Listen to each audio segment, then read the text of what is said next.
this short video we're going to look at how we can take a chart which has been added to a sheet and move it to its very own sheet tab.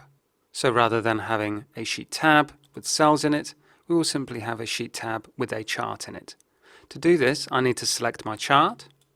Then from the Design tab of my Chart Tools, I find the Move Chart. I click on this button and Excel asks me where I want to add my new sheet. From here I have two options for moving my chart.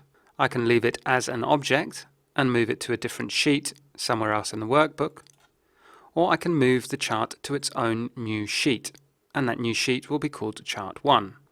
I can leave the default Chart 1, or I could change it to something more meaningful, like number of items by sales. With my new sheet option selected, I then click OK. My new chart has been lifted from the page in which it was before and is now found on its very own Chart tab. This is a different object from a normal sheet. A normal sheet has cells in it and charts added on top of them. When we move a chart to its own sheet, we don't in fact have a normal sheet, we just have a chart in its own tab. This is useful if we want to have a chart occupy an entire screen and we don't want the user to be worried about the data or any other cells.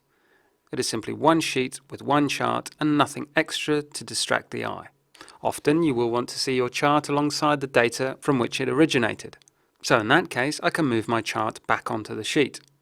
With the chart selected, I then go to my Move Chart, and this time I will specify it must be an object within the Demo Column Chart sheet. I click OK, and my chart is added to the original sheet again.